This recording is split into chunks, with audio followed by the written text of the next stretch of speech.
మంత్రాలయంలో వలసలుగా కార్మికులు వెళ్తాం చూసా.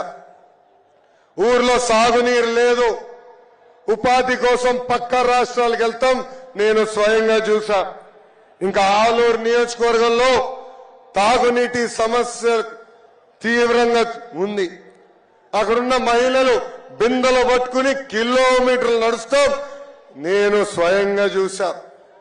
ఈ సమస్యలు ప్యాలెస్ లో ఉన్న ప్యాలెస్ పిల్లి జగన్కి కనపడదు. గంగాధర్ నెల్లూరు నియోజకవర్గంలో చివరి గ్రామం రాత్రి నైట్ హాల్ట్ ముందల ఆ గ్రామంలో మోహన అని ఒక తల్లిని కలిసా. 35 సంవత్సరాలుగా అక్కడనే కూర్చుని బోండాలేస్తున్నామా.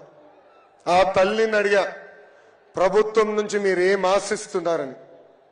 అప్పుడు ఆ తల్లి అనింది 35 సంవత్సరాలుగా రూపాయి జమ చేసి 2 బిడ్డల్ని చదివించాను. ఆ 2 బిడ్డలకి ఉద్యోగాలు కల్పించండి బాబు, నాకు ఎలాంటి సంక్షేమ కార్యక్రమాలు అవసరం లేదని. పెనుకొండ నియోజకవర్గంలో నేను పాదయాత్ర చేస్తుంటే పద్మావతి అని ఒక చెల్లి పరిగెత్తుకుంటూ నా దగ్గరకు వచ్చింది. రా చెల్లమ్మ ఫోటో దిగుదామంటే నాకు ఫోటో అవసరం లేదు, చంద్రబాబు నాయుడు గారికి థ్యాంక్ యూ చెప్పండి అని. ఎందుకమ్మా ఇదంటే కియా మోటార్స్ వల్ల ఈ రోజు అక్కడ నేను పనిచేస్తున్నాను, నెలకి 30,000 రూపాయలు నేను సంపాదిస్తున్నాను అన్నా అని నాకు చెప్పింది.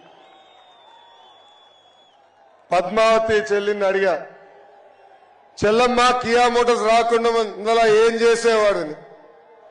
నేను ఇంటికే పరిమితం ఉండేవాడిని. ఇప్పుడు ఏం చేస్తున్నామా అంటే ఇల్లుని నేనే నడిపిస్తున్నా అన్నా అని ఆమె నాకు స్వయంగా చెప్పింది. ఇంకా రాప్తాడు